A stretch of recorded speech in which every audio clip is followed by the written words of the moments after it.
Testando. Bom dia. Testando. Bom dia. Testando.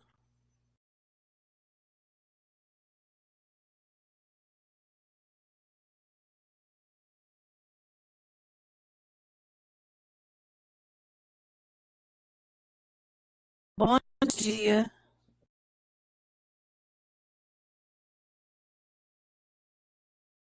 Bom dia.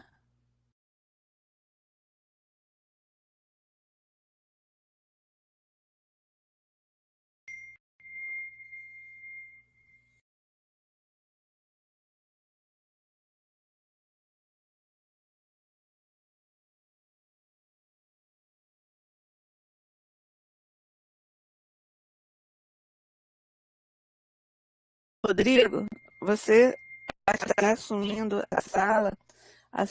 Aí dá a palavra ao Alexandre Valença para ele abrir a sala.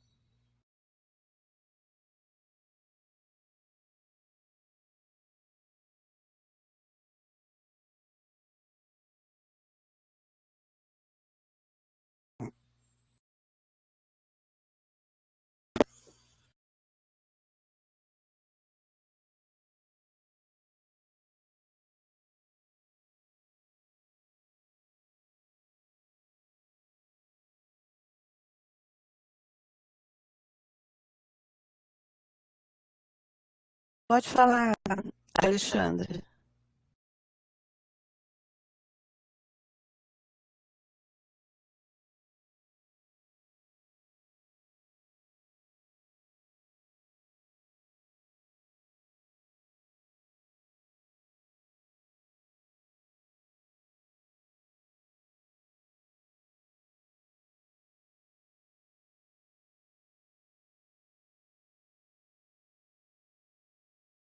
Bom dia, testando. Ok. Ouvindo.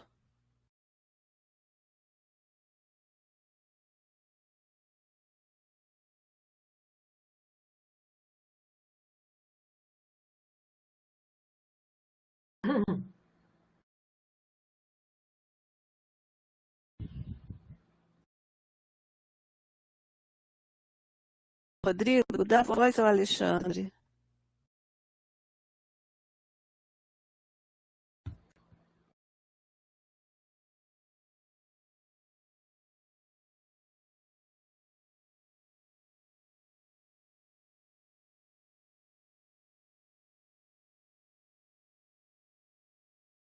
Alexandre,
Alexandre,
Alexandre, fala.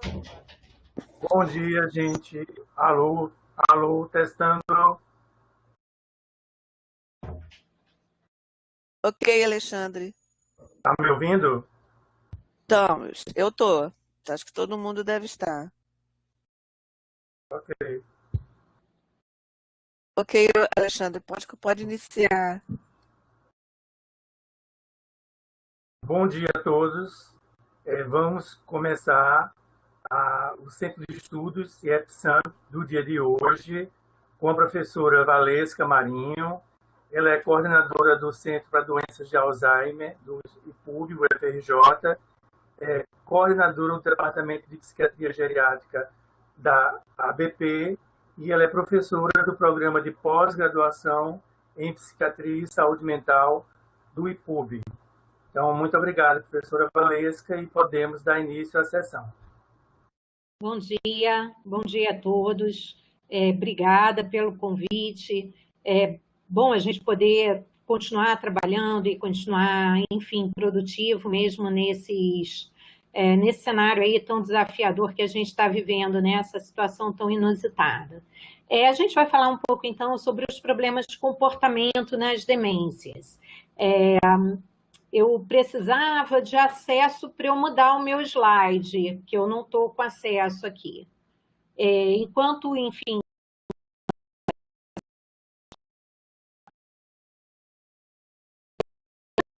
alguns problemas de saúde, tratamentos, etc., é importante eu dizer minha declaração de potencial conflito de interesse, além da minha função aí na UFRJ, como coordenadora do Centro para Doenças de Alzheimer, eu recebi apoio de algumas empresas e algumas instituições, mas nenhuma delas interfere com o que vai ser apresentado hoje, uma vez que minha liberdade de pensamento.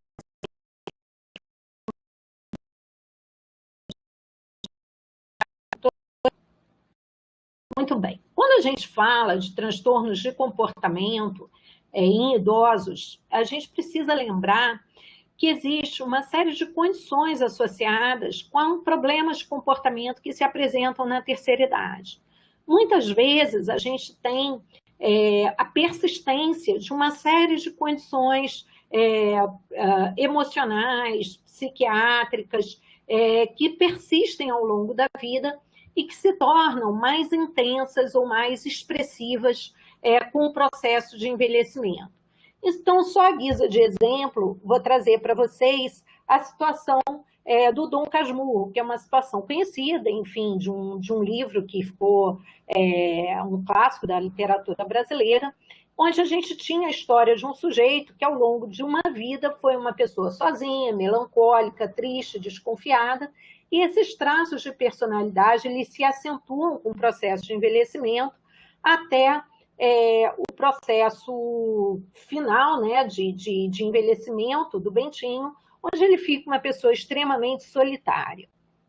Há uma outra situação também, para exemplificar, como esses transtornos psiquiátricos pré-existentes não diagnosticados podem persistir até tardiamente, muitas vezes sem diagnóstico, é uma situação que para os mais jovens não vão se lembrar, mas para as pessoas da minha geração vão se lembrar, que era o processo de uma novela onde a gente tinha o seu Nonô Correia, que era um senhor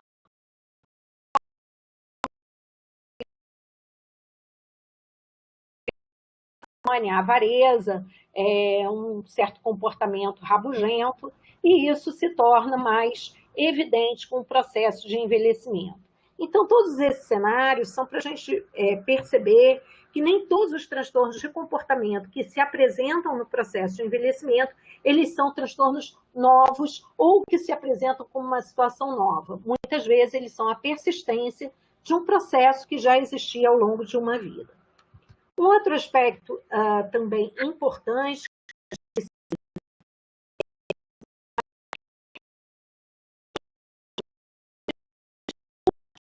outras situações do envelhecimento. E aí eu vou trazer como exemplo o medo de cair.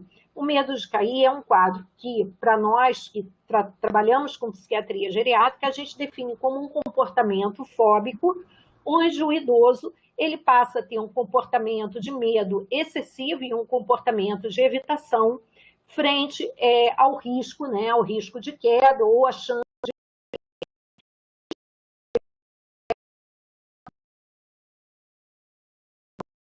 muito em paralelo e em conjunto com alterações que acontecem com o envelhecimento relacionadas a equilíbrio e a marcha. Então, é um quadro que a gente vê de instalação muito frequentemente em idosas e, seguidamente, isso acontece após um primeiro episódio de queda. Num segmento de 2 anos, com 380 idosos com mais de 70 anos, aqueles que apresentaram alguma queda apresentaram uma chance de 45,5% de desenvolverem medo de cair. Então, isso é um comportamento e uma atitude relacionada a esse aspecto do envelhecimento e que muitas vezes a gente entende como um processo de coexistência entre transtornos psíquicos e transtornos físicos. Um outro aspecto que a gente também discute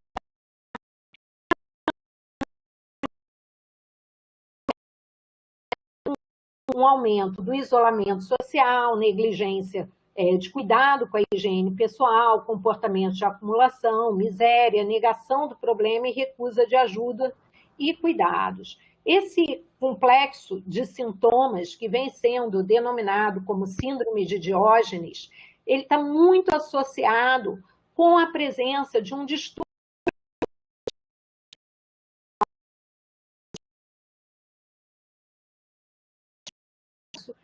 de declínio cognitivo incipiente. Na maioria das vezes, essa síndrome de Diógenes ela é relacionada com uma maior vulnerabilidade do lobo frontal, que interfere nesse processo de tomada de decisão, de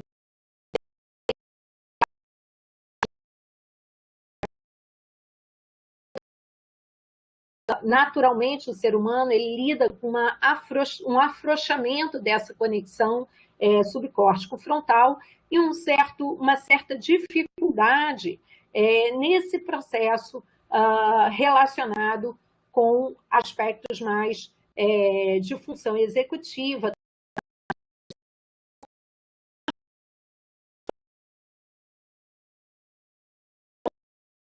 que a gente chama de síndrome de Diógenes, a gente entende hoje como uma síndrome relacionada ao processo de envelhecimento e que precisa ainda de mais conhecimento para que a gente entenda qual é a possibilidade dessa síndrome estar relacionada com processos de demência no segmento.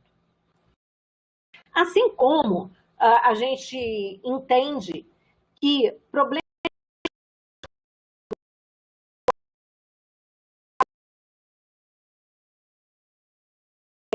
atuação de problemas psiquiátricos pré-existentes ou serem problemas que coexistem com o processo de envelhecimento, hoje a gente entende que problemas de comportamento incipientes que se iniciam com a terceira idade, eles podem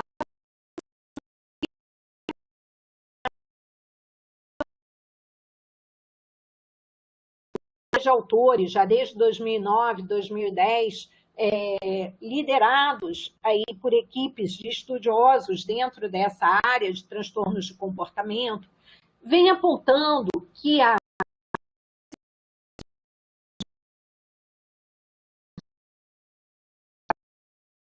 ser um preditor ou um pródromo de demência no segmento.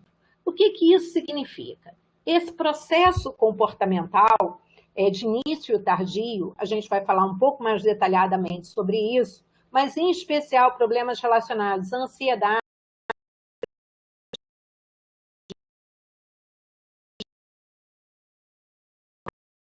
essa impulsividade, eles são aspectos que estão relacionados com aumento no risco de progressão para a demência numa frequência maior, inclusive, do que, por exemplo, problemas cognitivos.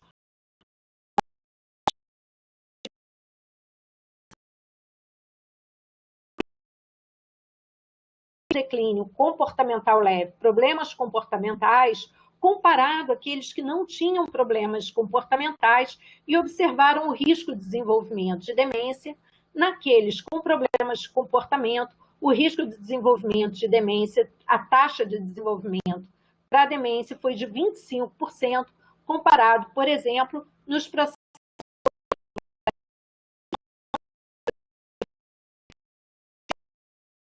A gente tem um aumento importante no risco de conversão para a demência na presença de problemas comportamentais de início tardio. Muitas vezes as pessoas perguntam, mas o que quer dizer esse conceito, comprometimento comportamental leve? Isso é um conceito recente,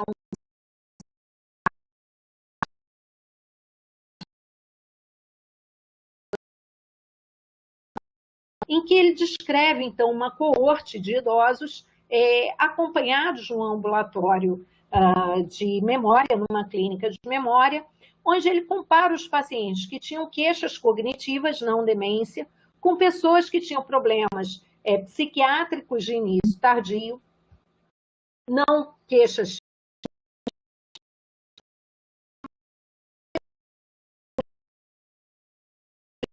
que, para os pacientes com comprometimento comportamental, a evolução para a demência ela foi muito mais frequente do que naqueles com comprometimento cognitivo, por exemplo. Isso levou a uma série de estudos que se encaminharam na direção da definição de um conceito, que a princípio é um conceito para pesquisa, mas que ajuda muito a gente a pensar clinicamente o que acontece do ponto de vista comportamental com alguns idosos. Eu não sei o quão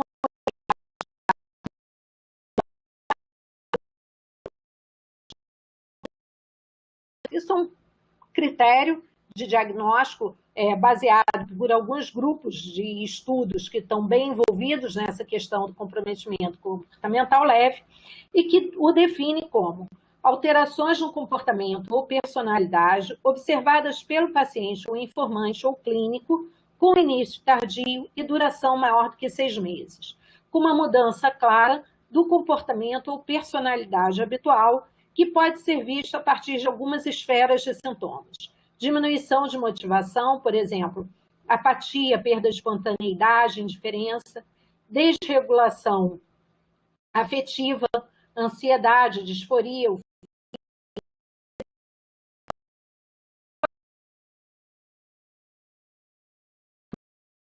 obsessivo, inadequação social, como perda de decoro, perda de empatia, e anormalidade do pensamento, como, por exemplo, delírios.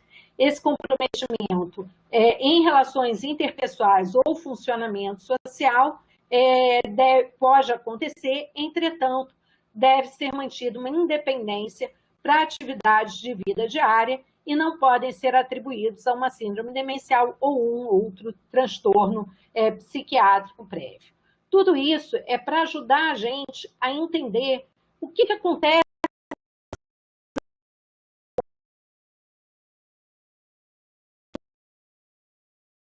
alterações comportamentais que não caracterizam ainda um processo psiquiátrico de base ou não estão ainda relacionados com uma síndrome demencial, mas que sim estariam sendo aí fortes indicadores de que processos comportamentais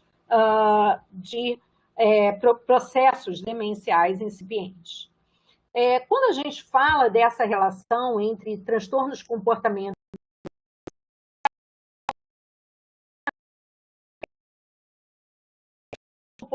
então, conforme eu disse anteriormente, eles podem estar presentes como um pródromo da síndrome demencial, ou seja, como um dos sintomas incipientes e como um marcador do início de uma síndrome demencial, assim como eles são aspectos fundamentais e que muitas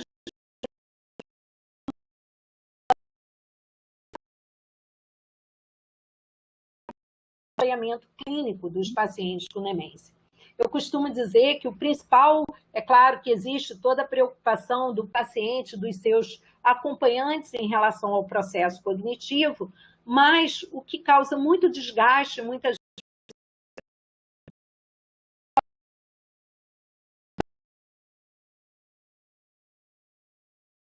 comportamentais, que vão desde mudanças de personalidade ou comportamento, desde flutuações de humor não características, como agitação, motivação prejudicada, iniciativa, apatia, perda de motivação, retraimento social, diminuição do interesse em atividades anteriores, perda de empatia, comportamentos compulsivos ou obsessivos e comportamentos socialmente inaceitáveis. Importante a gente destacar que, a partir das últimas edições do DSM e da CID, os aspectos comportamentais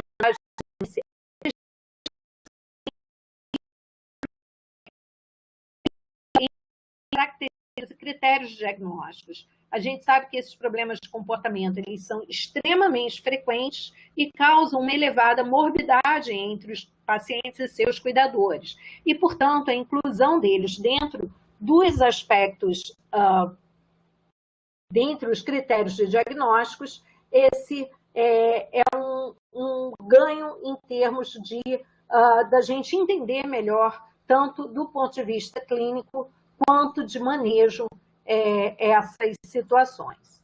Então, conforme eu tinha dito para vocês, quando a gente fala de distúrbios de comportamento nas demências, a gente começa com uma questão que é a confusão taxonômica. Muitas vezes, esses aspectos são chamados de sintomas psicológicos de comportamento da demência, sintomas neuropsiquiátricos, sintomas comportamentais, transtornos psiquiátricos, uma série de nomenclaturas para defini-los. Na verdade, essa série de nomenclaturas, elas só indicam para a gente a grande heterogeneidade desses transtornos. Quando a gente fala de problemas de comportamento, na verdade, a gente está falando de todas as grandes síndromes em psiquiatria. A gente está falando de agressão, agitação, delírio, alucinação, ansiedade, psicose, depressão, alteração do sono, apetite, sexualidade, apatia, impulsividade, desinibição. É um espectro bastante heterogêneo. Então, todas as vezes que a gente menciona esses aspectos de comportamento, é importante a gente ter claro e definir sobre qual aspecto comportamental a gente está se referindo, porque a gente pode estar falando desde um quadro que predominam sintomas de depressão e ansiedade, a quadros onde predominam aspectos de perambulação a esmo, que é essa atividade motora sem propósito, a agitação, que são situações que vão exigir manejos e intervenções muitas vezes diametralmente opostos. Então, nesse aspecto, a gente precisa ter atenção e sempre considerar, entender sobre qual aspecto comportamental a gente está se referindo. Outra situação bastante importante é que esses transtornos de comportamento, eles podem coexistir, ou seja, nós podemos apresentar um paciente que é insone, que passa a noite perambulando pela casa, desarrumando o armário, agitado e agressivo, e ao mesmo tempo ter um comportamento lábil, choroso, de recusa ativa aos cuidados. Então, eu sempre costumo dizer que esses problemas de comportamento, a gente precisa definir um alvo. A gente, que eu digo, é o profissional de saúde junto com o familiar, e o paciente, obviamente. A gente precisa definir qual vai ser o nosso alvo de intervenção. E entender que muitas vezes a gente não vai conseguir lidar com todos os problemas ao mesmo tempo. A gente tem que ter um alvo, um foco, um combinado prévio de onde a gente vai trabalhar para que a gente possa direcionar os nossos esforços nessa direção e, uma vez resolvendo o primeiro problema, a gente vai escalonando para resolver outras situações. É importante a gente destacar que esses transtornos de comportamento, eles são tão comuns que alguns estudos apontam uma frequência maior de 90% de problemas de comportamento ao longo do curso da doença nos pacientes com demência. Então, essa é uma situação extremamente comum, frequente e grave em muitas situações, associadas com a redução de qualidade de vida, aumento na chance de institucionalização e aumento também no desgaste e estresse e sobrecarga de cuidados para os cuidadores e familiares próximos. Então, quando a gente fala desse aspecto dos transtornos de comportamento, a primeira pergunta que a gente precisa fazer frente a um idoso que se apresenta com aspectos comportamentais, com problemas de comportamento aí definidos como esse grande grupo de síndromes neuropsiquiátricas, a primeira pergunta que precisa ser feita é se esse transtorno pode ser explicado por um transtorno mental primário. Né? Isso é melhor explicado por um quadro psiquiátrico de base, por um quadro psiquiátrico prévio, não diagnosticado. Existe declínio funcional, demência? Isso é um aspecto importante, a gente precisa investigar a funcionalidade, entender qual a capacidade do paciente de executar as atividades que ele costumava executar anteriormente. Uma vez definida essa questão de se há ou não prejuízo funcional e demência, a gente precisa pensar se existe alguma etiologia ou subtipo de demência que possa ser pressuposto, baseado em sintomas comportamentais individuais. Então, por exemplo, eu vou falar sobre as alucinações visuais, que são fortemente preditoras das demências com parkinsonismo, as alfa-sinucleinopatias, principalmente a demência por corpos de Levy. A deterioração na personalidade, que é ou deterioração de personalidade e perda de empatia, que são fortes preditores da demência frontotemporal. Então, observar se algum aspecto desse processo comportamental ele pode pressupor uma síndrome demencial específica. Isso é um ponto importantíssimo.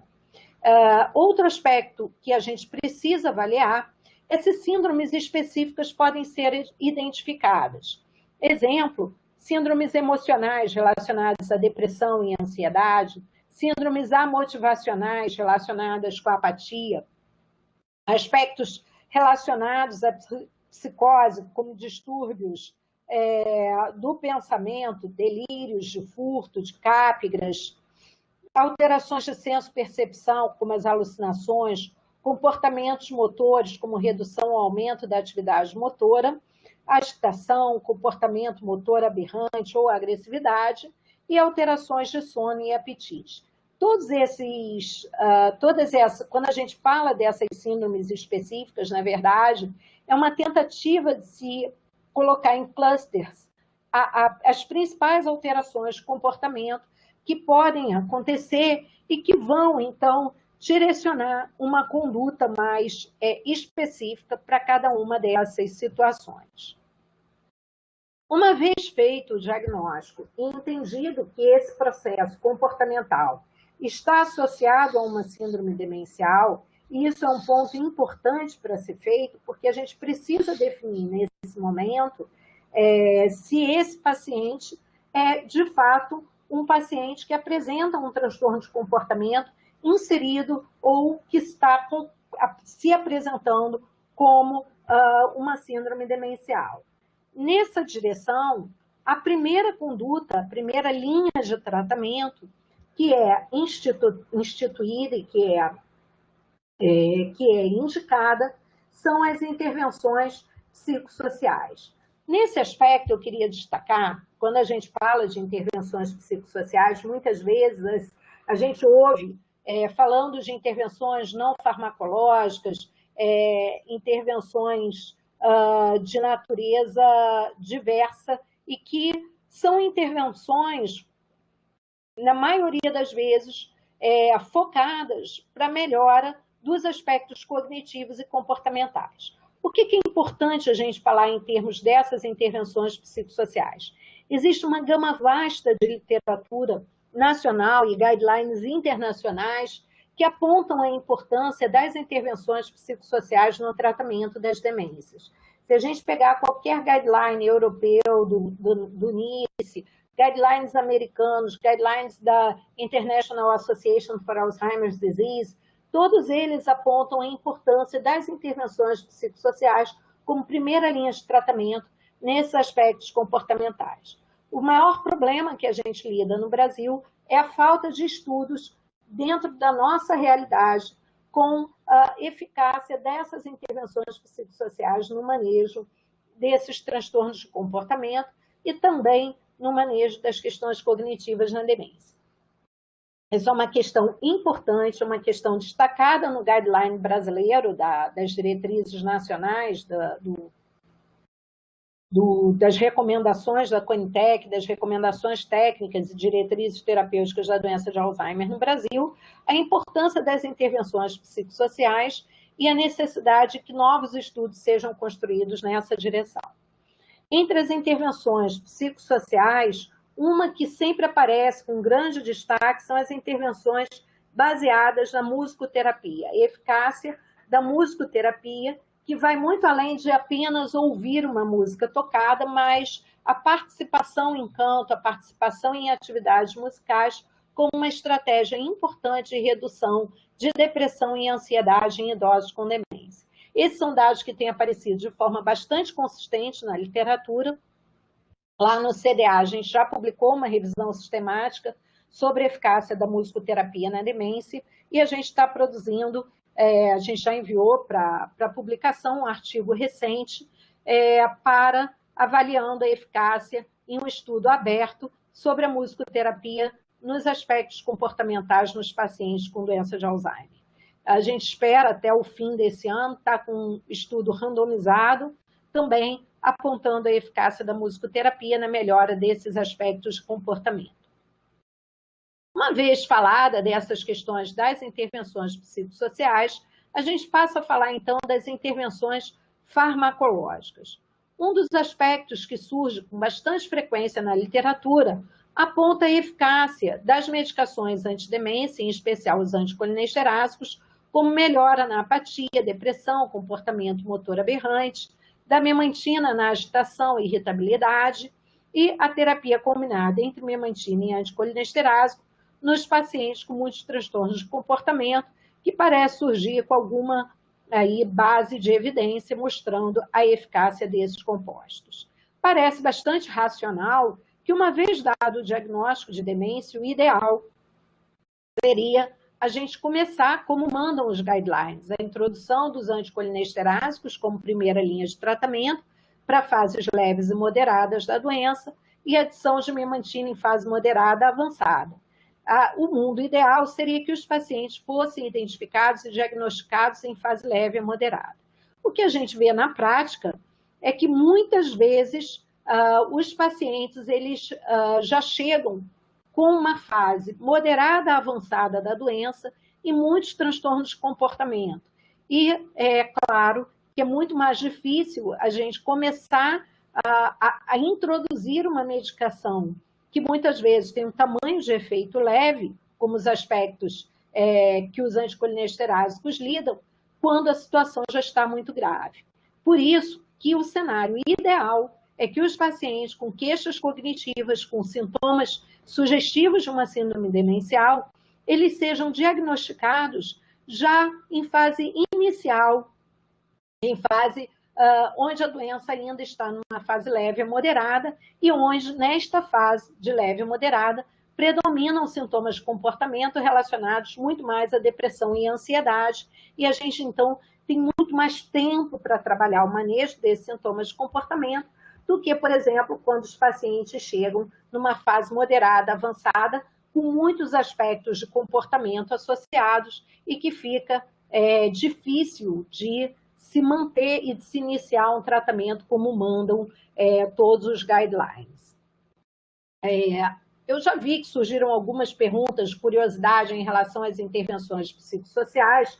Eu mencionei a musicoterapia porque, de fato, é a intervenção psicossocial que aparece com maior força de evidência. Existem inúmeros trabalhos mostrando a eficácia de participação dos pacientes em atividades de terapia ocupacional, em atividades que estão relacionadas com uma organização de rotina. A organização da rotina ela é fundamental para o idoso. Na verdade, a gente está vendo isso agora de uma forma muito evidente nos nossos olhos, o quão difícil tem sido para os idosos, nesse novo cenário do coronavírus, se adequarem a uma nova rotina e se limitarem a não sair de casa, não ir comprar o seu mamão na esquina, porque a rotina ela é organizadora para o idoso. A mudança de hábitos ela é muito difícil, ela desorganiza o idoso do ponto de vista cognitivo. Então, quando a gente fala de demência, a organização da rotina ela é fundamental. Então, quando a gente fala de intervenção psicossocial, a gente precisa incluir aí essa questão de organização do cuidador, de trabalho conjunto com o cuidador, de informação ao cuidador, o quão importante é organizar a rotina do idoso com demência, manter uma rotina de cuidados fixa, com horários do banho, horário das refeições, horário de troca de roupas, horário de lazer, instituição de jogos, um dominó, um jogo à tarde de caça-letras, de caça-palavra. Todos esses aspectos, eles são incluídos dentro desse panorama que a gente chama de intervenções psicossociais. E a gente tem inúmeros outros relatos, como, por exemplo, aromaterapia, massoterapia. Só a guisa de exemplo, numa ocasião eu fui chamada para atender numa clínica uma idosa que ela gritava dia e noite sem parar, sem dar trégua. E a gente tinha tentado todas as intervenções possíveis do ponto de vista farmacológico. E a gente percebia que era uma família muito beligerante. Quando a família brigava ou quando se falava algum assunto que ela não gostava, ela aumentava a entonação dos gritos. E se a gente chegasse perto dela e fizesse um carinho no pé, ela parava de gritar. Então, o que a gente passou a fazer enquanto equipe era ter sempre alguém, né, que pudesse estar ali fazendo ou uma massagem, ou um toque, ou um conforto físico para essa idosa.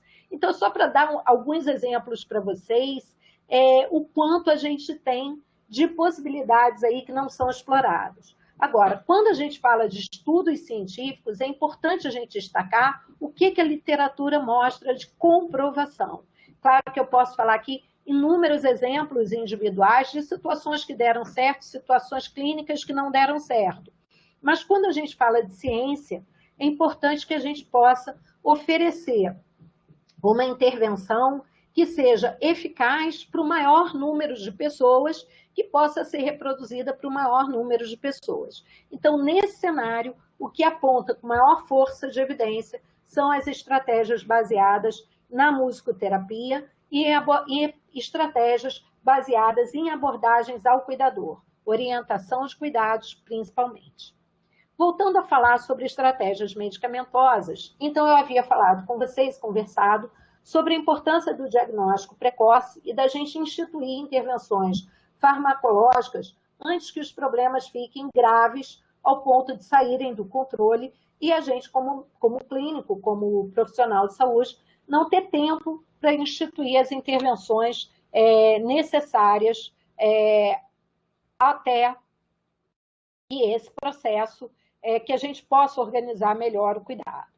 A gente tem uma linha de condutas que podem ser seguidas uma vez que os problemas de comportamento estejam aparecendo. A gente tem, por exemplo, além dessas questões que apontam para o uso das medicações antidemência, aspectos relacionados a outras medicações, como, por exemplo, os antidepressivos e antipsicóticos. Dos antidepressivos, existe um longo estudo tratando principalmente dos aspectos relacionados, a gente sabe, dos antidepressivos e sua eficácia para a depressão, mas também para os aspectos relacionados à agitação, psicose, etc. Esses aspectos dos antidepressivos, eles foram estudados no CIT-AD, que foi um estudo randomizado, muito longo, conduzido nos Estados Unidos, mostrando alguma eficácia dos antidepressivos no manejo da agitação e psicose.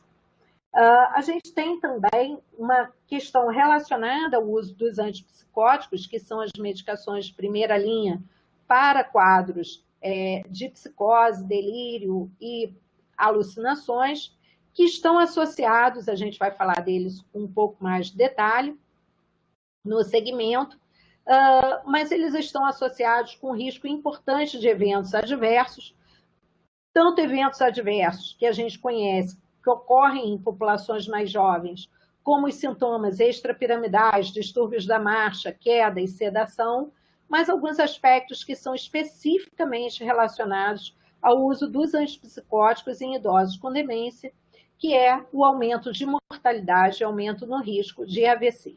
A gente vai falar disso um pouquinho mais adiante, mas eu gostaria de destacar um dos aspectos que eu mencionei anteriormente, que é a importância dos anticolinestérásicos no manejo de sintomas comportamentais.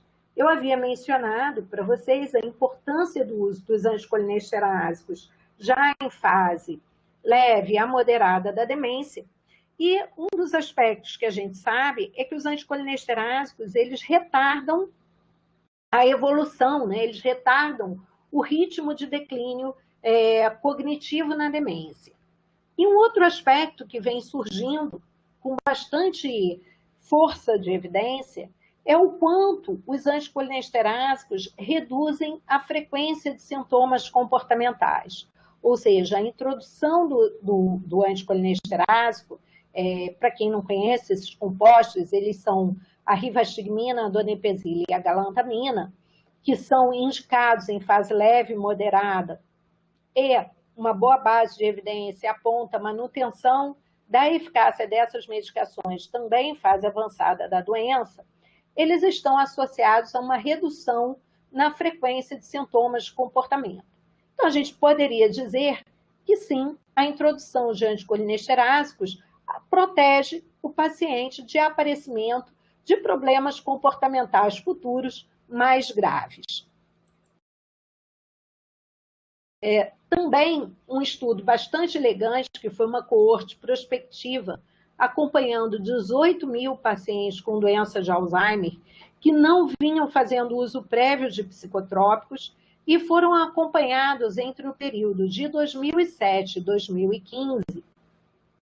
Esse grupo de sujeitos, entre esse grupo de 18 mil pacientes, aqueles que usavam anticolinesterásico tiveram uma chance significativamente maior de usar antipsicóticos e ansiolíticos do que aqueles pacientes que não vinham em uso dos anticolinestérásicos. Então, mostrando que os anticolinestérásicos, eles estiveram associados a uma redução na prescrição de outras medicações, entre elas medicações potencialmente danosas, como os antipsicóticos e ansiolíticos, e eles tiveram, sim, essa ação protetora. Então, eles estavam associados a um menor risco de uso desses compostos, particularmente em pacientes, particularmente com doses mais altas desses compostos. Também em relação à memantina, um estudo retrospectivo com quase 40 mil sujeitos portadores de doença de Alzheimer que não estavam em uso prévio de psicotrópicos, e foi feita uma análise entre os anos de 2005 e 2011, o uso da memantina esteve associado a uma estabilização da necessidade de prescrição de psicotrópicos, ou seja, o uso de antipsicóticos ele aumentava ao longo do tempo nos pacientes com doença de Alzheimer, mas naqueles pacientes que faziam uso de memantina, houve uma estabilidade no aumento dessa prescrição. Então, isso é um dado importante, também sugerindo que a adição da memantina à prescrição, né, a adição da memantina junto ao anticolinesterásico, voltando aqui a reforçar, que os anticolinesterágicos são, então, a donepezila, a galantamina e a rivastigmina, a adição da memantina a essa situação, ela teve, sim, um efeito protetor, reduzindo a necessidade de adição de outros compostos. E por que a preocupação, né, da adição desses outros compostos? A principal preocupação reside no uso dos antipsicóticos. O uso dos antipsicóticos, ele criou uma celeuma mundial aí nos anos de 2007, 2008, onde houve um grande estudo conduzido pelo Lon Schneider, mostrando que o uso dos antipsicóticos na demência, ele aumentava em 1,6 e 1,7 vezes a mortalidade nos pacientes com demência, principalmente por aumento de sedação, eventos cardiovasculares e infecções. Então, por isso, houve uma diretriz americana contraindicando o uso de antipsicóticos em demência. A grande questão é o que fazer para pacientes gravemente agitados ou gravemente insones ou gravemente agressivos, uma vez que havia essa contraindicação americana ao uso dos antipsicóticos. Eu diria para vocês que desde 2007 a gente acompanha um longo debate e acalorado debate acerca do que fazer no cenário onde os antipsicóticos precisam ser indicados. Existe uma enorme variabilidade de diretrizes entre diferentes países. Eu mencionei para vocês que as diretrizes americanas contraindicam o uso de antipsicóticos, porém, outros países, como o Reino Unido, sugerem que os antipsicóticos, especificamente a risperidona, possa ser usado no tratamento de curto prazo para agressividade na doença de Alzheimer, caso haja risco para paciente, ou na ausência de resposta a abordagens não medicamentosas, e, por exemplo, o consenso canadense, que sugere que a risperidona, olanzapina e aripiprazol possam ser considerados para agitação grave, agressão e psicose com demência, quando houver risco de dano ao paciente ou a outros.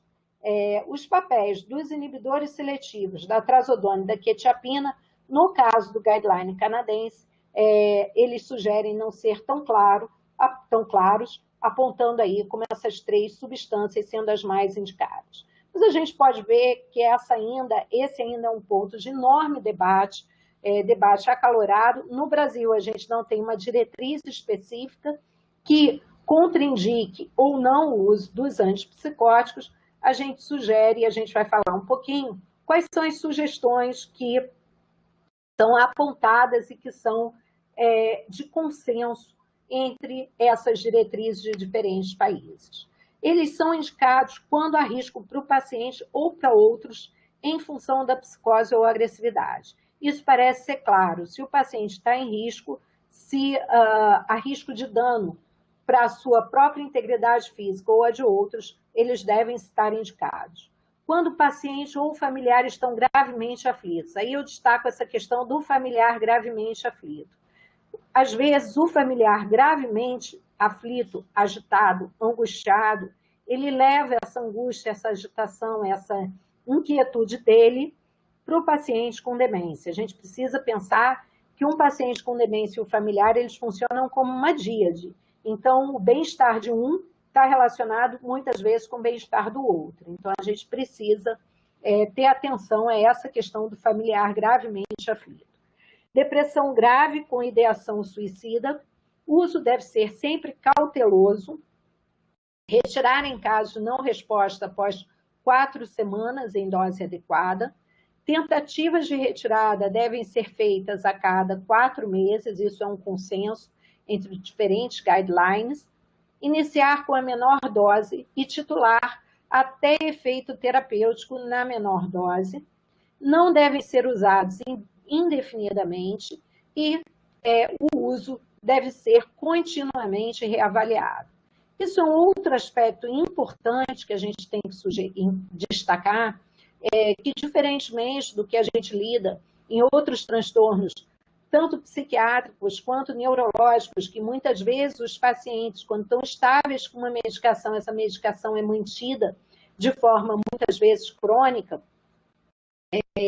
no cenário do uso de antipsicóticos em demência, tentativas regulares de retirada devem ser efetuadas. A gente vai ver um pouquinho a seguir quando essas tentativas de retirada elas parecem ou não mais seguras. Um dos aspectos que eu mencionei em relação aos antipsicóticos é que a gente precisa, logo no início da minha palestra eu falei com vocês, a gente precisa ter um alvo.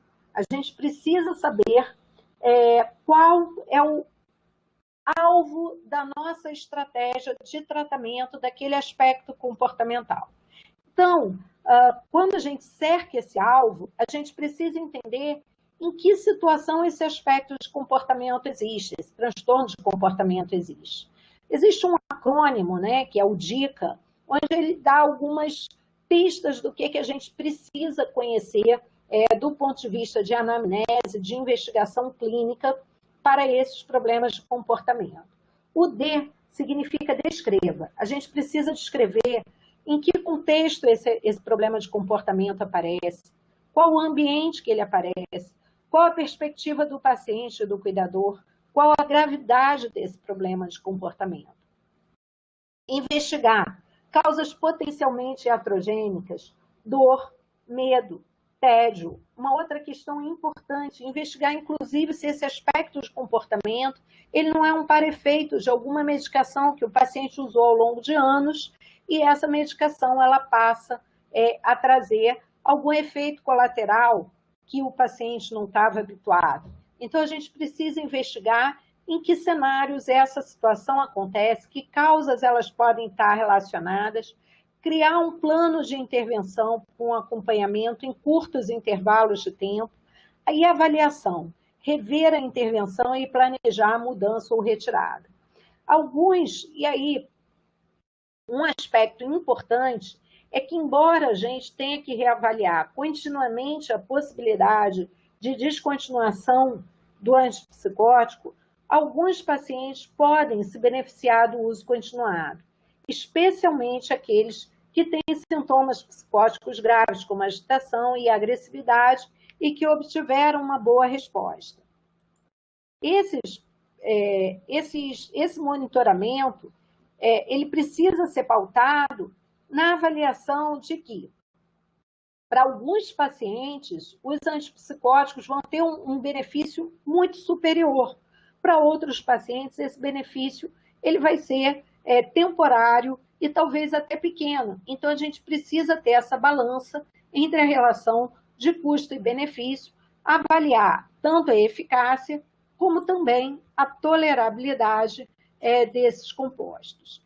Lembrar que, em relação aos antipsicóticos, as doses-alvo da maioria dos compostos, elas são muito menores do que as doses habituais utilizadas para idosos. A gente lembra que, para qualquer situação, em relação a idosos, a gente sempre começa com dose baixa e aumenta lentamente. É o que a gente diz, comece lentamente e aumente lentamente. A gente nunca deve fazer aumentos muito abruptos de medicação e sempre com uma dose usual baixa de início para cada um dos compostos escolhidos.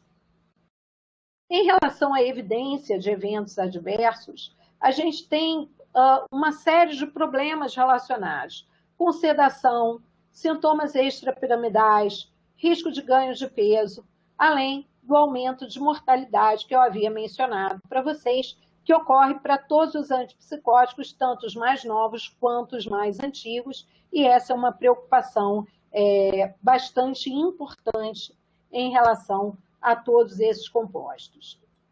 Em relação ao risco, né, que a gente tinha falado também, eu falei muito sobre a questão, né, de tentativas regulares de retirada.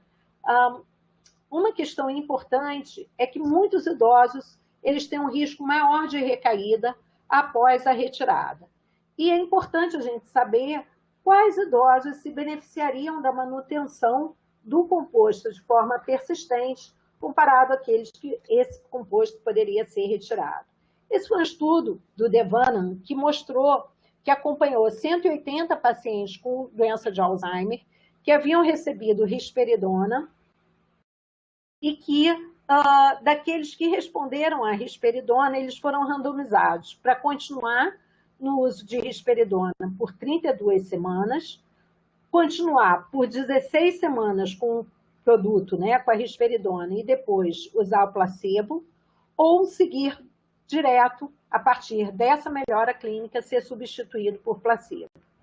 Entre aqueles, primeiro grupo que houve a retirada da risperidona para o placebo, a taxa de recaída de sintomas comportamentais foi de 60% nos pacientes onde a medicação foi retirada. No segmento de 32 semanas, essa recaída ela foi de 48% no grupo que saiu da risperidona para o placebo. Então, mostrando que talvez alguns pacientes eles realmente precisem desse uso continuado da medicação. E quem seriam esses pacientes? O que parece é que o uso continuado, ele parece ser mais indicado, mais apropriado em pacientes que têm agitação ou psicose, principalmente uma agitação ou psicose de forma perigosa, né? Perigosa para o paciente ou para seu acompanhante. Parece que esse seria o cenário onde esse uso teria, o uso continuado teria uma maior força de evidência. Em relação ao risco de mortalidade, também o que a gente sabe é que esse risco ele é diferenciado por dias de exposição.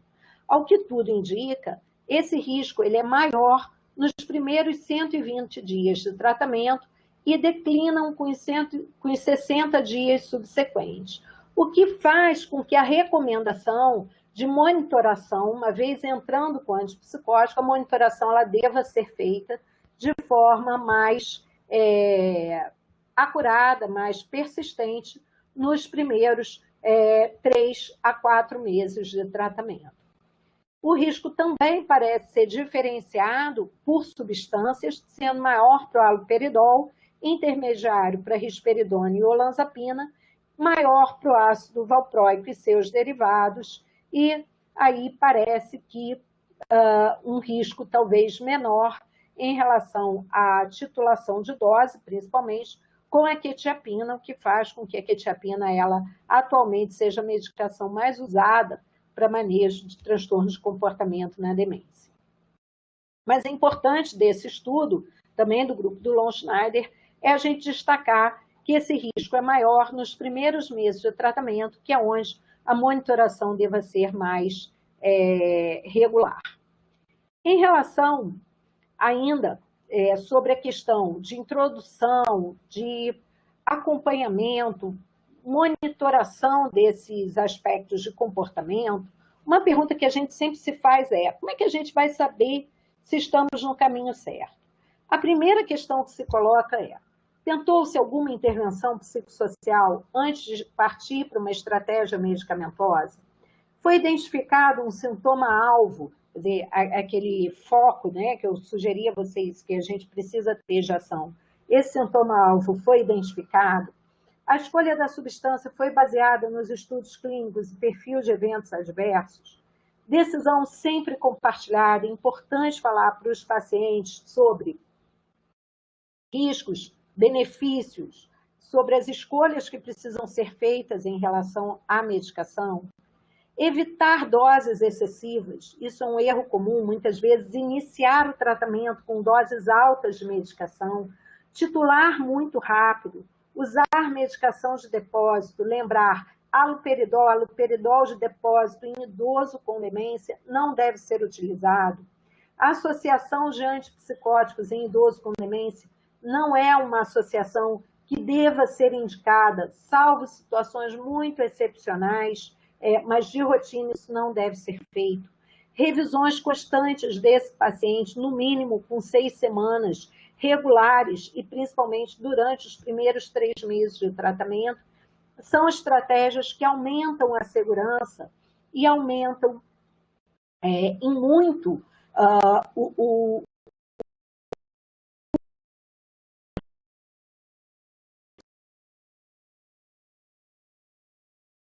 final da apresentação, eu baseei muito dessa nossa conversa na doença de Alzheimer. É claro que existem uma série de outras síndromes demenciais que estão relacionadas a problemas de comportamento e que são aspectos muito específicos e peculiares de cada uma delas, né?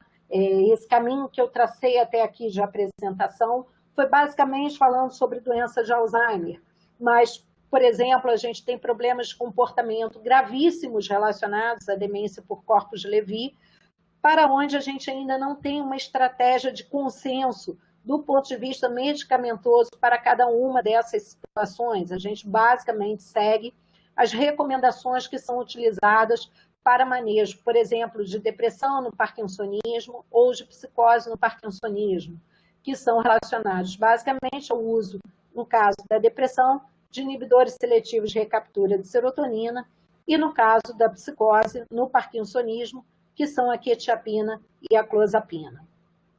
Em relação à demência frontotemporal, aí a gente abre um leque de outras situações. A demência frontotemporal é uma demência rara, hoje em dia entendida como uma demência rara, uma forma rara de demência, e que está associada com uma série de problemas de comportamento, para os quais a gente ainda não tem uma resposta específica do ponto de vista de manejo medicamentoso.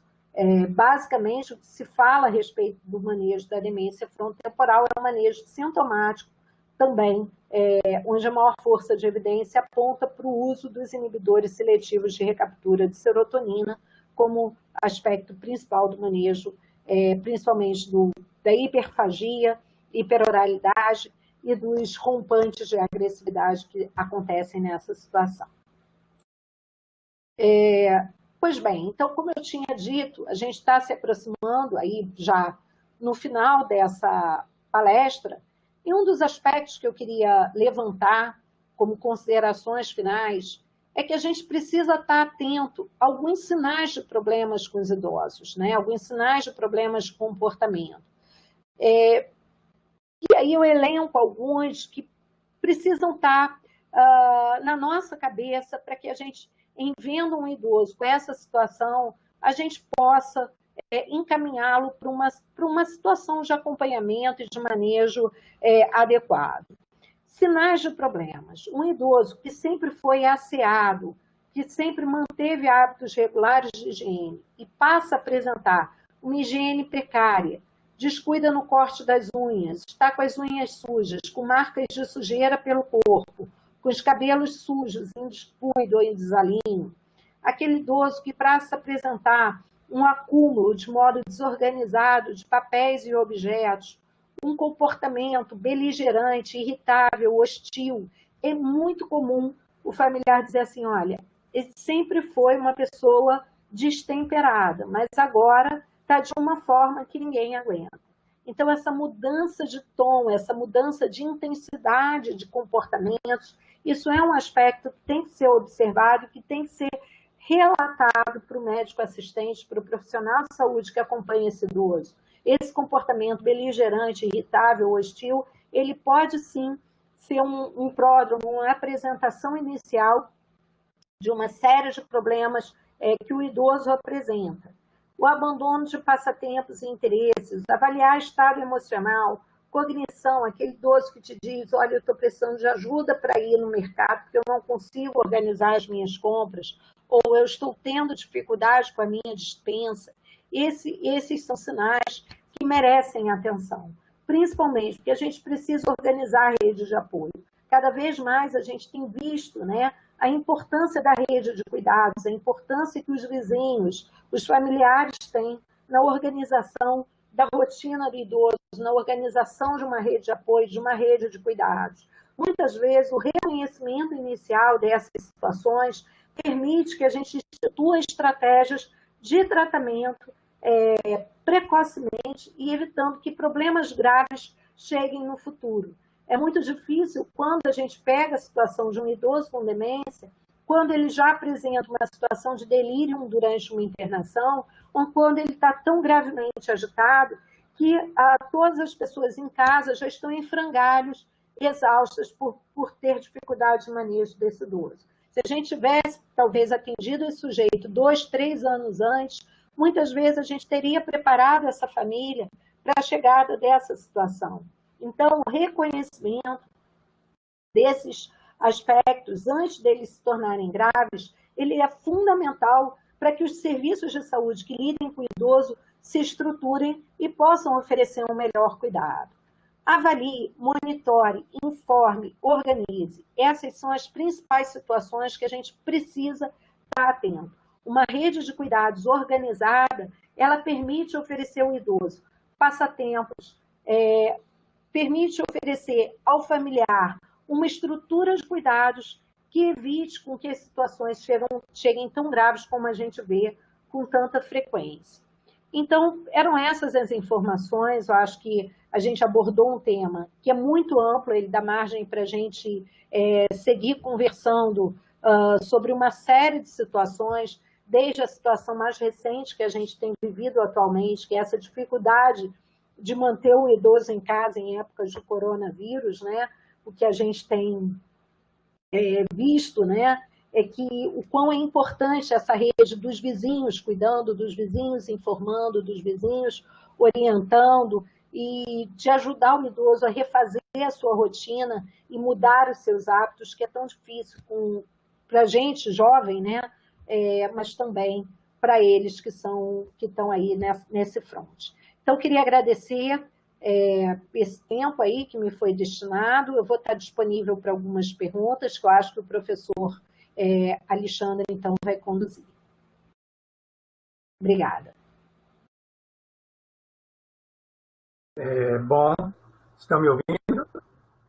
Estou ouvindo, Alexandre, ouvindo sim. Muito obrigado, professora Valesca, pela brilhante apresentação, trouxe informações tão precisas, tão detalhadas para todos nós, né? Então, eu vou lançar algumas perguntas das pessoas que estão perguntando, começando com a Giliene da Silva Souza. É possível fazer uma distinção entre os termos transtorno mental, transtorno de comportamento e transtorno psiquiátrico? O profissional de saúde que pode fazer o diagnóstico de demência é só o psiquiatra? Bom, como eu tinha falado, essa nomenclatura dos transtornos de comportamento ela é muito vasta. Não se chegou a um consenso do que usar, se usa de forma indistinta. Transtornos neuropsiquiátricos, transtornos comportamentais, psicológicos e de comportamento, emocionais, enfim. A gente vê uma gama deles sendo utilizados. Em relação ao diagnóstico, a resposta é simples, é qualquer profissional de saúde, no caso médico, porque é um diagnóstico de doença, é um diagnóstico que pode ser dado por qualquer médico habilitado, capacitado no diagnóstico de demência. Na imensa maioria das vezes são geriatras, neurologistas e psiquiatras que têm essa formação. Obrigado. Pergunta do Hélio Neto. O que seria Functional Analysis Based Intervention? Apenas a organização do dia? Desculpa, não entendi bem. Análise funcional das intervenções. Acho que foi no slide de intervenção comportamental. De intervenção psicossocial. Isso é organização da rotina diária, organização. Existem, principalmente nos Estados Unidos, existem programas de treinamento para o familiar que acompanha o idoso com demência e para a equipe de saúde que acompanha o idoso. Então, são treinamentos de comportamentos para a equipe que lida com o idoso. Mais ou menos um by the book das atividades que eles têm que fazer. Outra pergunta do Hélio Neto. Professora, quando se fala em dose mais alta, estaríamos falando, por exemplo, de doses off-label dos anticolinestéricos?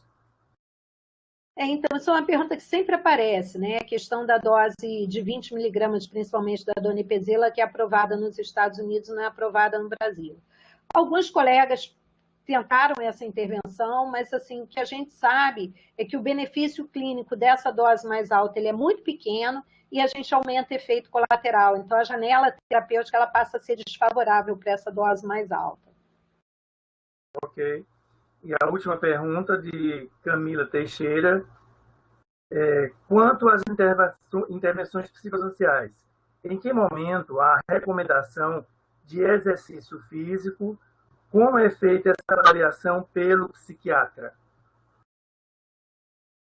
Então, essas intervenções psicossociais, a pergunta é excelente, né? As intervenções psicossociais elas têm um papel fundamental no manejo da demência.